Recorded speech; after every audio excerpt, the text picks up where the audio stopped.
Primeiro capítulo. A massa crítica. Subi até o restaurante, estacionei e me recostei no banco para pensar um pouco. Sabia que Charlene já estaria lá dentro, esperando para conversar. Mas por quê? Eu não ouvira uma palavra dela em 6 anos. Por que teria aparecido agora, logo agora que eu me isolara na mata por uma semana? Saltei da caminhonete e me dirigi ao restaurante.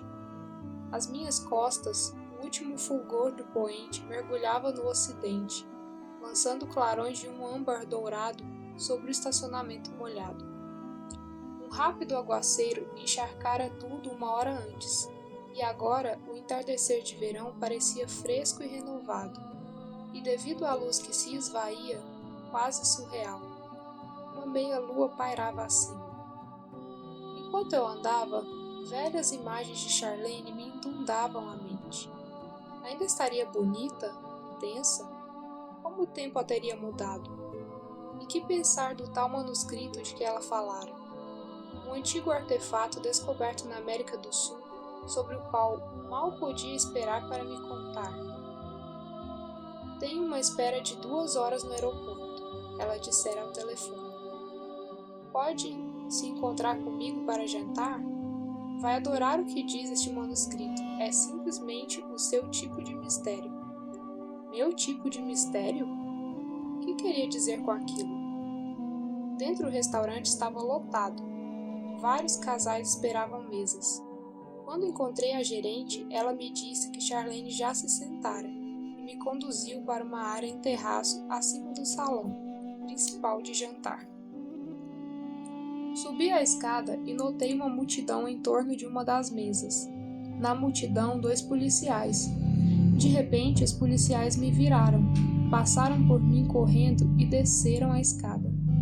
Enquanto o resto se dispersava, pude ver por trás dela a pessoa que parecia ter sido o centro das atenções.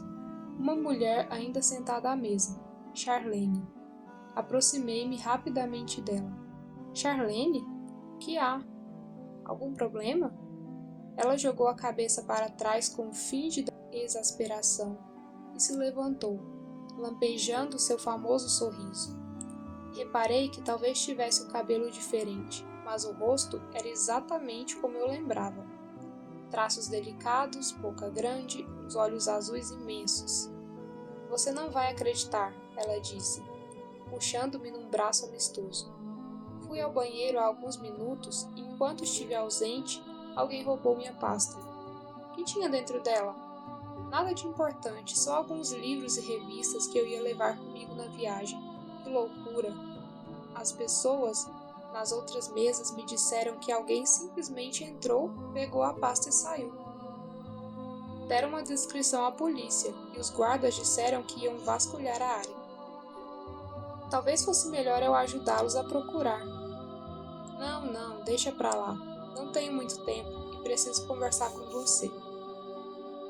Assenti, e Charlene sugeriu que nos sentássemos. Um garçom se aproximou. Olhamos o cardápio e perdimos. Depois disso, passamos uns 10 ou 15 minutos jogando conversa fora. Eu tentava minimizar meu autoimposto isolamento, mas Charlene percebeu minha vaguidão. Curvou-se para mim e tornou a me dar aquele sorriso. Então, que é que há com você mesmo? Perguntou. Olhei os olhos dela, a maneira intensa como me olhava. Quer logo a história toda, não é? Sempre, ela respondeu. Bem, a verdade é que eu estou tirando algum tempo para mim mesmo no momento, e passando uma temporada no lago. Tenho trabalhado muito e estou pensando em mudar os rumos da minha vida. Me lembro que você falava desse lago. Achei que você e sua irmã iam ter de vendê-lo. Ainda não, mas o problema são os impostos territoriais. Como a região é tão perto da cidade, não param de subir. Ela balançou a cabeça. E que vai fazer depois? Ainda não sei, alguma coisa diferente. Ela me lançou um olhar intrigante. Parece tão nervoso quanto todo mundo. Acho que sim, eu disse. Por que pergunta? Está no manuscrito. Houve um silêncio enquanto eu devolvia o olhar dela. Me fale desse manuscrito, pedi. Ela se recostou na cadeira como para reunir as ideias. Depois me olhou nos olhos mais uma vez. Acho que falei ao telefone que deixei o jornal há vários anos e entrei numa empresa de pesquisa que investiga mudanças demográficas e culturais para as Nações Unidas. Meu último trabalho foi no Peru. Enquanto eu estava lá, concluindo uma pesquisa na Universidade de Lima, vivia ouvindo rumores sobre um velho manuscrito que fora descoberto, só que ninguém conseguia me dar nenhum dos detalhes, nem mesmo nos departamentos de arqueologia e antropologia. Quando entrei em contato com o governo para pedir informações sobre isso, eles negaram qualquer conhecimento. Uma pessoa me disse que o governo na verdade estava tentando suprimir o documento, por algum motivo. Embora, também nesse caso, ele não tivesse nenhum conhecimento direto. Você me conhece, ela prosseguiu. Eu sou curiosa. Quando acabou minha tarefa, decidi ficar por lá, uns 2 dias, para ver o que conseguia descobrir.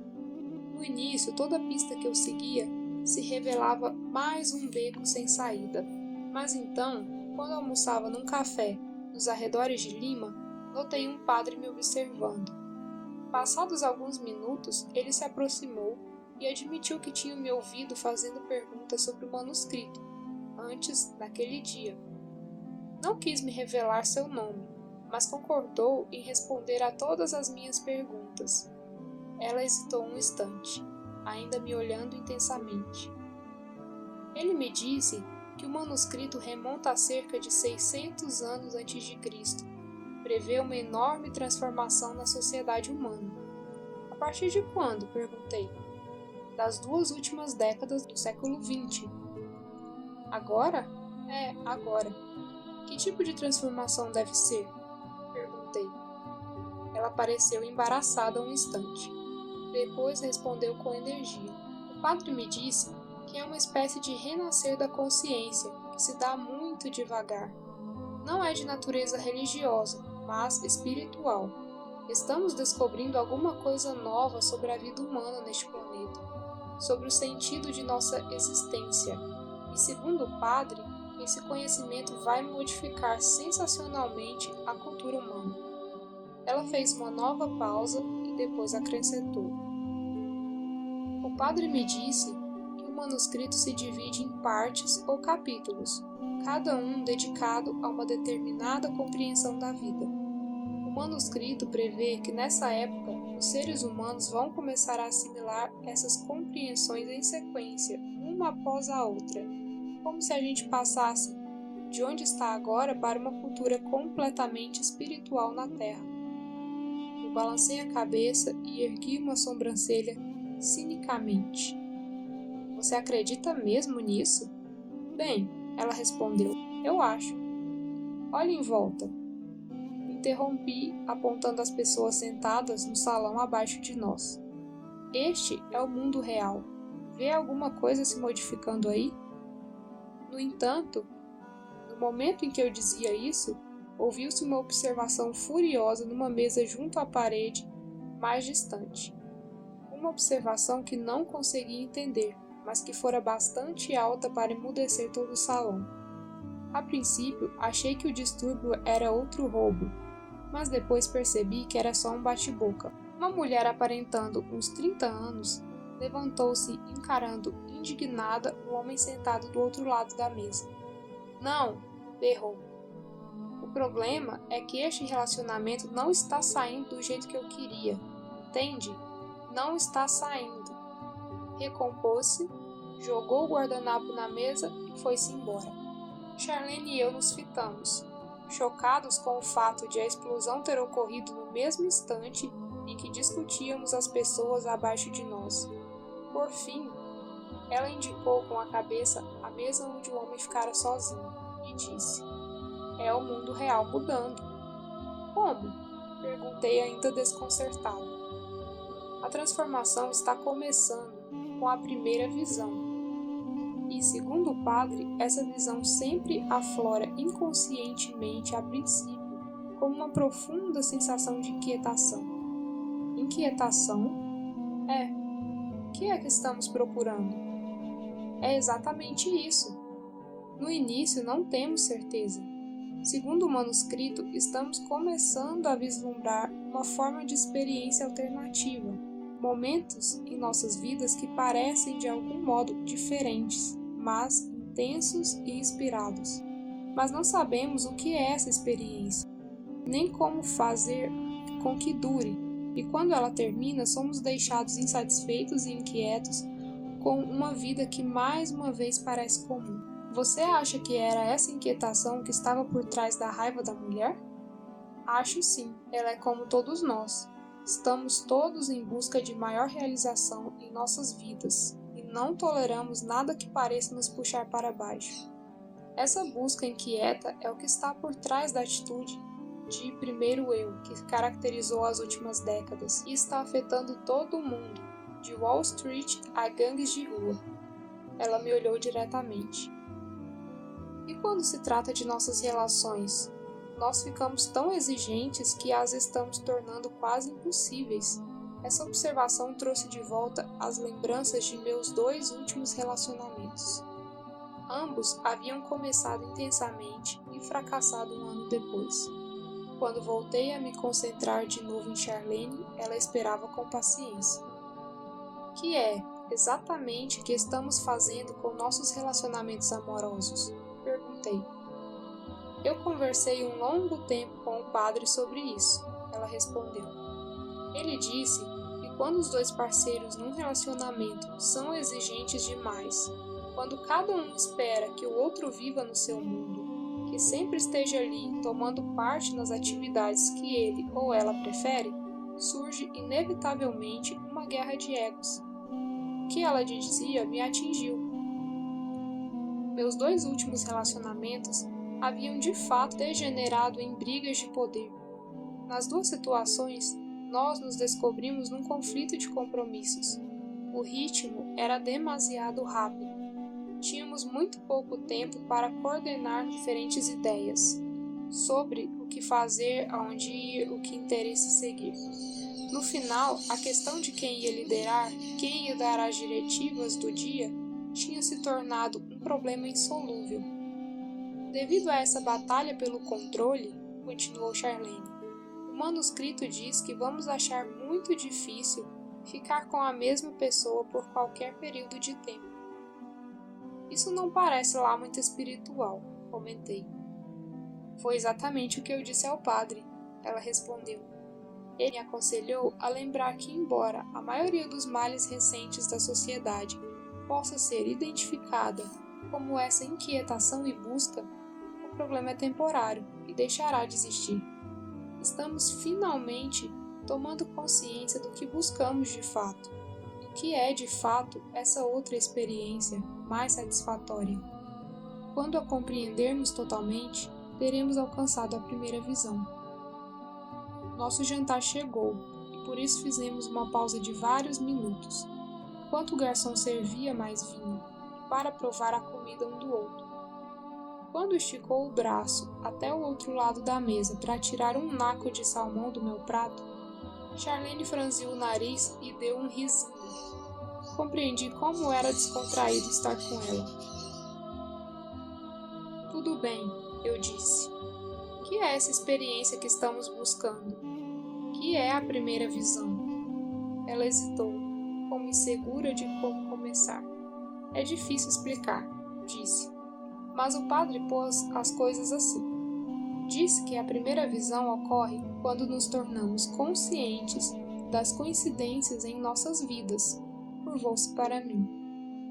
Alguma vez você já teve um palpite ou intuição sobre uma coisa que quisesse fazer? Um rumo que quisesse dar à sua vida? E se perguntou como isso poderia ocorrer? E então, depois de quase ter esquecido o assunto e se concentrado em outras coisas, de repente encontrou alguém ou leu alguma coisa, ou foi a algum lugar que levou àquela mesma oportunidade que tinha vislumbrado? Bem, ela continuou, segundo o padre, essas coincidências têm ocorrido com frequência cada vez maior, e quando ocorre, nos parece superar o que se poderia esperar do puro acaso. parecem destinadas como se nossas vidas tivessem sido guiadas por uma força inexplicável. A experiência causa uma sensação de mistério e hesitação, e em consequência nos sentimos mais vivos. O padre me disse que essa é a experiência que vislumbramos e que agora tentamos manifestar o tempo todo. Pessoas em números cada dia maior estão convencidas de que esse movimento misterioso é concreto e significa alguma coisa, que alguma outra coisa está acontecendo por baixo de suas vidas diárias. Essa consciência é a primeira visão. Ela me olhou expectante, mas eu não disse nada. Não está vendo? Ela perguntou. A primeira visão é uma reconsideração do mistério inerente que cerca nossas vidas individuais neste planeta. Estamos experimentando essas coincidências misteriosas e, mesmo não as compreendendo ainda, sabemos que são reais. Estamos sentindo de novo, como na infância, que existe um outro lado da vida que ainda temos de descobrir, alguns outros processos atuando nos bastidores. Charlene se curvava mais para mim, gesticulando com as mãos ao falar. Está mesmo envolvida nisso, não está? Perguntei.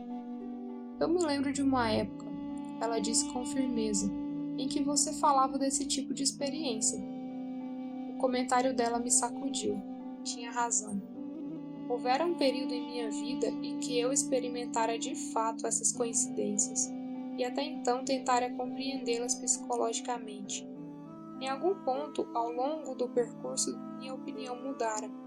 Por algum motivo, passara a encarar essas coincidências como imaturas e irreais, e deixar até mesmo de notar. Olhei diretamente para Charlene e disse na defensiva. Provavelmente eu andava lendo filosofia oriental ou misticismo cristão naquela época. É isso que você lembra. De qualquer modo, já se escreveu muito sobre o que você chama de primeira visão, Charlene. Qual é a diferença agora? Como uma percepção de ocorrências misteriosas vai levar a uma transformação cultural? Charlene baixou o olhar para a mesa um instante e tornou a erguê-lo para mim. Não interprete mal, disse. Sem dúvida, essa consciência já foi sentida e descrita antes. Na verdade, o padre fez questão de salientar que a primeira visão não era nova. Explicou que alguns indivíduos tiveram consciência dessas coincidências inexplicáveis em toda a história, que esta foi a percepção por trás de muitas grandes tentativas na filosofia e religião. Mas a diferença agora está no número. Segundo o padre, a transformação está ocorrendo hoje por causa do número de indivíduos que têm essa consciência ao mesmo tempo. O que é que ele quer dizer exatamente? Perguntei. Ele me disse que, segundo o manuscrito, o número de pessoas conscientes dessas coincidências ia começar a aumentar sensacionalmente na sexta década do século XX, e que esse aumento ia continuar até um determinado momento do século seguinte, quando atingiríamos um nível específico desses indivíduos, um nível que eu concebo como uma massa crítica.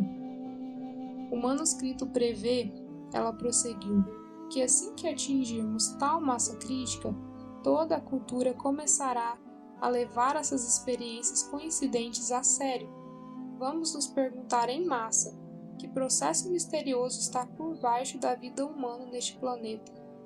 E será essa pergunta, feita ao mesmo tempo por um número suficiente de pessoas, que permitirá que as outras visões também venham à consciência.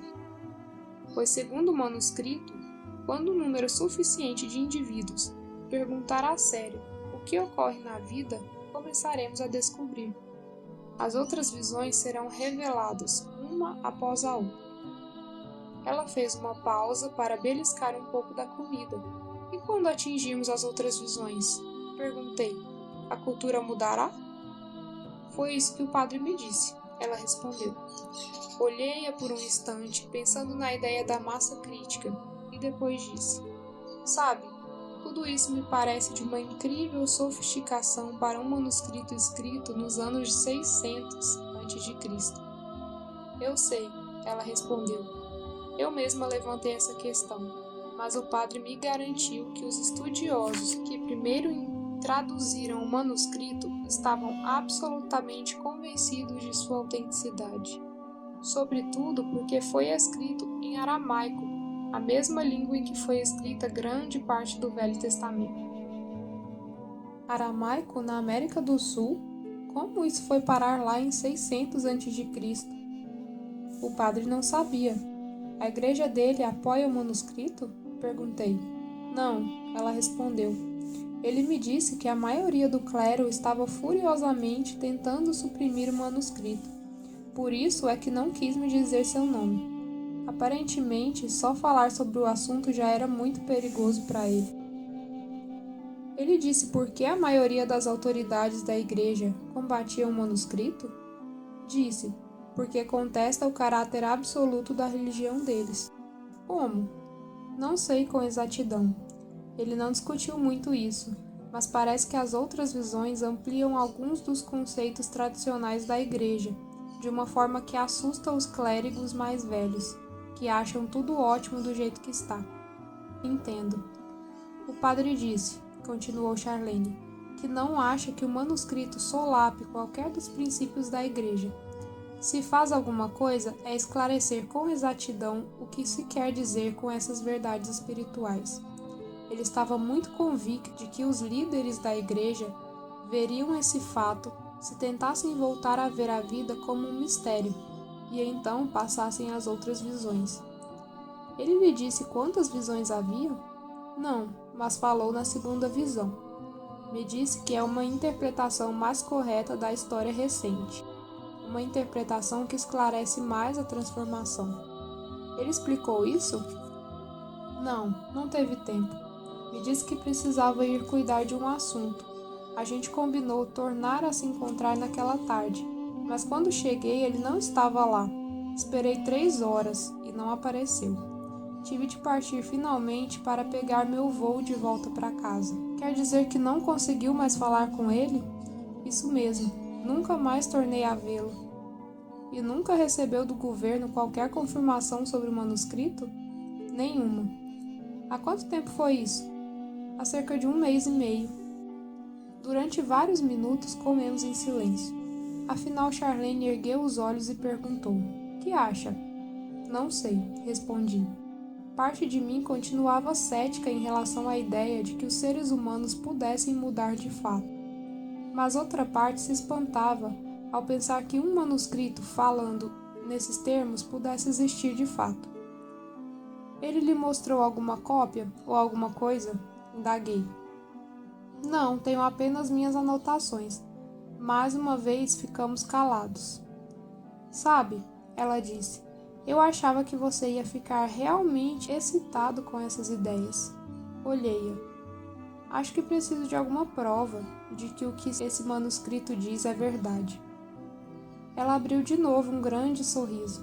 "Que foi?" Indaguei. "Foi exatamente o que eu disse também." "A quem? Ao padre?" "É." "O que disse ele?" "Que a experiência é a prova." "O que quis dizer com isso?" "Que nossa experiência confirma o que diz o manuscrito. Quando refletimos, de fato, em como nos sentimos dentro de nós, em como nossas vidas estão indo neste momento da história, vemos que as ideias do manuscrito fazem sentido, que são autênticas." Ela hesitou. "Faz algum sentido para você?" Pensei um instante. "Faz sentido? Estará todo mundo tão inquieto quanto eu, e se estiver, resultará nossa inquietação da simples percepção? Da simples consciência acumulada em 30 anos? De que há mais a vida do que sabemos, mais do que podemos experimentar?" "Não sei ao certo", respondi afinal. "Acho que preciso de algum tempo para pensar nisso."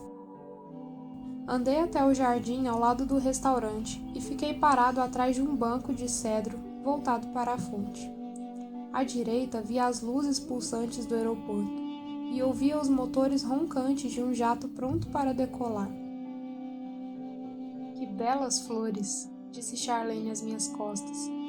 Voltei-me e a vi aproximando-se pelo passadiço, admirando as fileiras de petúnias e begônias que ladeavam a área de sentar-se. Ficou parado a meu lado e eu passei o braço em torno dela. Lembranças me inundaram a mente. Anos atrás, quando ambos morávamos em Charlottesville, na Virgínia, tínhamos passado tardes inteiras juntos conversando. A maioria de nossas conversas era sobre teorias acadêmicas e crescimento psicológico. Éramos fascinados pelas conversas e um pelo outro. Contudo, me ocorreu como sempre fora platônico a nossa relação. Não imagina, ela disse, como é bom ver você de novo. Eu sei, respondi. Ver você traz de volta muitas lembranças. Eu me pergunto, por que não nos mantivemos em contato? Sua pergunta me levou mais uma vez ao passado. Lembrei-me da última vez que vira Charlene. Ela se despedia de mim em seu carro. Naquela época eu me sentia cheio de ideias novas e estava partindo de minha cidade natal para trabalhar com crianças seriamente maltratadas. Achava que sabia como tais crianças podiam transcender as reações intensas, o fingimento obsessivo que as impediam de viver suas vidas. Mas com o passar do tempo, minha visão não deu certo. Tive de admitir minha ignorância. De que modo os seres humanos poderiam libertar-se de seus passados? Continuava sendo um enigma para mim. Revendo os 6 anos anteriores, eu tinha agora certeza de que a experiência valerá a pena. Contudo, também sentia a urgência de seguir em frente. Mas para onde? Fazer o quê? Só tinha pensado em Charlene umas poucas vezes, desde que ela me ajudara a cristalizar minha ideia sobre trauma infantil, e agora ali estava ela de novo, de volta à minha vida. E nossa conversa era tão emocionante quanto antes. Acho que me absorvi inteiramente em meu trabalho, eu disse. Eu também, ela respondeu. No jornal era uma matéria atrás da outra. Eu não tinha tempo de erguer a cabeça. Esqueci tudo mais. Pus a mão no ombro dela. Sabe, Charlene, eu tinha esquecido como são boas as nossas conversas. Parecem tão fáceis e espontâneas.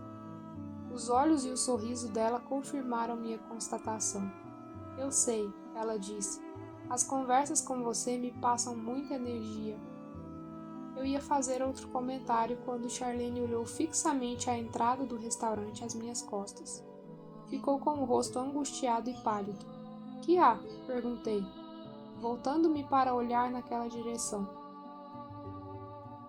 Várias pessoas se dirigiam ao estacionamento, conversando casualmente, mas nada me pareceu fora do comum. Tornei a voltar-me para Charlene. Ela ainda parecia assustada e confusa. Que é que há? Repeti. Ali perto da primeira fila de carros, viu aquele homem de camisa cinza? Olhei de novo para o estacionamento. Outro grupo saía pela porta. Que homem? Acho que não está mais lá, ela respondeu, esforçando-se para ver. Olhou-me direto nos olhos. Quando as pessoas nas outras mesas descreveram o homem que roubou minha pasta, disseram que ele tinha cabelos ralos e barba, e vestia uma camisa cinza. Acho que acabei de vê-lo ali entre os carros, vigiando a gente. Um nó de ansiedade formou-se em meu estômago.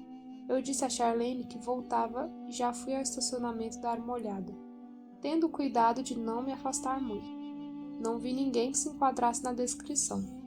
Quando voltei ao banco, Charlene chegou um passo mais perto de mim e disse com suavidade: Acha que essa pessoa pensa que eu tenho uma cópia do manuscrito?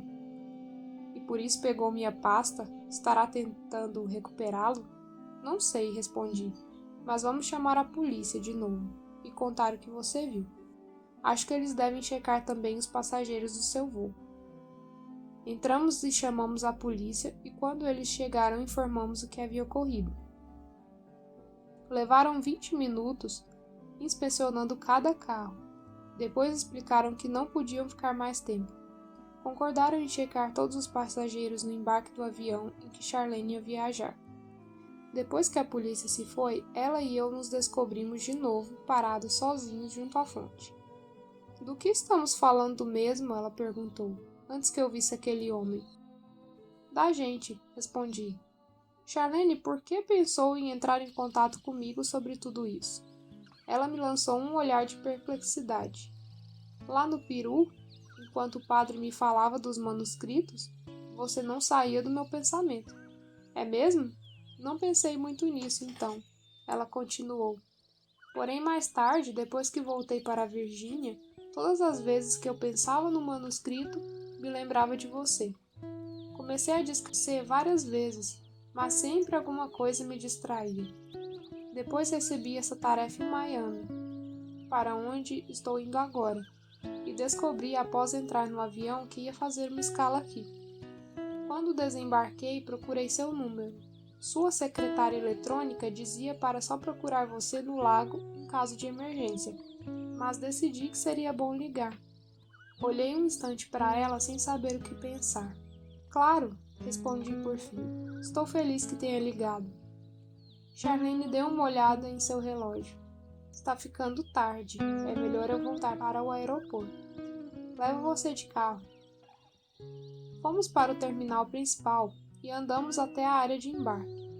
Eu vigiava com cuidado, atento para qualquer coisa incomum. Quando chegamos, o pessoal já estava embarcando, e um dos policiais que encontráramos observava cada passageiro. Quando nos aproximamos dele, disse que checara todos a bordo e nenhum correspondia à descrição do ladrão. Agradecemos a ele e, depois que se foi, Charlene se voltou e sorriu para mim. Acho melhor eu ir, disse, estendendo o braço para meu pescoço. Aqui estão meus números de telefone. Dessa vez vamos manter contato. Escuta, eu disse.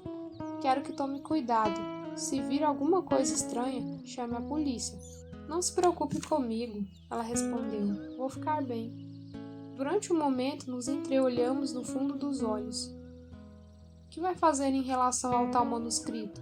Perguntei. Não sei. Esperar por notícias pela imprensa, acho. Como, se foi proibido? Ela me deu outro de seus generosos sorrisos. Eu sabia, ela disse. Você mordeu o anzol. Eu disse que você ia adorar. O que vai fazer você a respeito? Dei de ombros. Ver se posso descobrir mais alguma coisa sobre ele, provavelmente. Ótimo. Se descobrir, me conte. Despedimos-nos mais uma vez e ela se foi. Fiquei olhando quando ela se virou uma vez e acenou, e depois desapareceu no túnel de embarque. Fui andando até a caminhonete e voltei ao lago, parando apenas para pôr gasolina.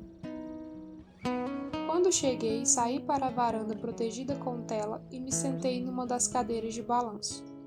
A noite vibrava com ruídos de grilos e rãs. Eu ouvia ao longe uma ave noturna. Do outro lado do lago, a lua baixara mais no oeste e mandava pela superfície da água uma esteira de reflexo ondulado em minha direção. A noite tinha sido interessante, mas eu continuava cético em relação a toda aquela ideia de transformação cultural. Como muita gente, me sentira atraído pelo idealismo social dos anos 60 e 70, e até mesmo pelas preocupações espirituais dos 80. Mas era difícil julgar o que acontecia de fato. Que tipo de informação nova seria capaz de alterar todo o mundo humano? Tudo soava demasiado idealista e exagerado. Afinal, os seres humanos vivem neste planeta há muito tempo. Por que iríamos de repente adquirir uma percepção da existência agora, tão tardiamente? Fiquei olhando a água lá fora mais alguns minutos. Depois apaguei as luzes e fui para o quarto ler. Na manhã seguinte, acordei sobressaltado, com um sonho ainda vívido na mente. Durante 1 ou 2 minutos fiquei com os olhos presos no teto do quarto, lembrando-o inteiramente. Em minha busca, eu me vi em inúmeras situações onde me sentia totalmente perdido e desnorteado, incapaz de decidir o que fazer. Incrivelmente, em cada um desses momentos surgia uma pessoa do nada, como de propósito, para esclarecer aonde eu deveria ir em seguida. Eu jamais soube do objeto de minha busca, mas o sonho me deixou inacreditavelmente exaltado e confiante. Sentei-me na cama e notei um raio de sol entrando pela janela e atravessando o quarto. Cintilava com as partículas suspensas de poeira. Fui até lá e abri as cortinas. Fazia um dia glorioso, céu azul, sol brilhante. Uma brisa constante balançava as árvores. O lago estaria ondulado e resplandecente, àquela hora do dia, e o vento gelado na pele úmida do nadador. Saí e dei um mergulho. Voltei à tona e nadei até o meio do lago, virando-me de costas para olhar as conhecidas montanhas. O lago ficava num vale profundo, onde convergiam 3 cristas de montanha. A paisagem calustre, perfeita, descoberta por meu avô na juventude. Fazia já centenas de anos que ele, garoto explorador, escalara aquelas cristas, um prodígio a surgir num mundo ainda selvagem, com pumas, javalis e índios Creek, que viviam em cabanas rudimentares na montanha norte. Ele jurara então que um dia moraria naquele vale perfeito, com suas enormes árvores velhas e suas 7 nascentes, e acabara construindo um lago e uma cabana, dando longas caminhadas com um neto jovem. Jamais entendi direito a fascinação de meu avô por aquele vale, mas sempre tentara preservar a terra, mesmo quando a civilização a invadira e depois a envolvera. Do meio do lago, eu via uma determinada rocha aflorando perto da crista norte. Na véspera, na tradição de meu avô, eu subira até aquele penhasco, tentando encontrar um pouco de paz na paisagem, nos aromas e na maneira como o vento rodopiava nas copas das árvores. E sentado ali em cima, examinando o lago e a densa folhagem no vale, lá embaixo, fora me sentindo aos poucos melhor, como se a energia e a perspectiva dissolvessem algum bloqueio em meu pensamento. Poucas horas depois eu estava conversando com Charlene e ouvindo falar do manuscrito. Voltei nadando e subi no ancoradouro de madeira defronte à cabana. Sabia que tudo aquilo era demais para acreditar. Quer dizer, ali estava eu me escondendo naqueles morros, me sentindo inteiramente desencantado com minha vida, e de repente aparece Charlene e explica a causa da minha inquietação, citando um certo manuscrito antigo que promete o segredo da existência humana. Mas também sabia que a chegada de Charlene era exatamente uma daquelas coincidências de que falava o manuscrito. A coincidência que parecia demasiado improvável para ser resultado de um simples acaso. Poderia aquele antigo documento estar certo? Teríamos estado nós a formar lentamente, apesar de nossa negação e cinismo, uma massa crítica de pessoas conscientes daquelas coincidências? Estariam os seres humanos agora em posição de compreender esse fenômeno e, portanto, de entender afinal o objetivo por trás da própria vida? Que seria, eu me perguntava, essa nova compreensão? Iriam as visões restantes no manuscrito nos responder como dissera o padre? Eu estava diante de uma decisão. Por causa do manuscrito, sentia que uma nova direção se abrira para a minha vida, um novo ponto de interesse. A questão era, o que fazer agora? Eu podia ficar ali ou encontrar uma maneira de pesquisar mais. Veio-me à mente a questão do perigo. Quem teria roubado a pasta de Charlene? Seria alguém agindo para suprimir o manuscrito? Como eu poderia saber? Pensei muito tempo no risco possível, mas acabou prevalecendo meu estado de espírito de otimismo. Decidi não me preocupar. Teria cuidado e iria devagar. Entrei e telefonei para a agência de viagens de maior anúncio nas páginas amarelas. O agente com quem falei disse que, na verdade, podia marcar uma viagem ao Peru. Na verdade, por sorte, havia um cancelamento que eu poderia pegar. Um voo com reserva já confirmada no hotel em Lima. Disse que eu teria todo o pacote com desconto, se pudesse partir em 3 horas. 3 horas.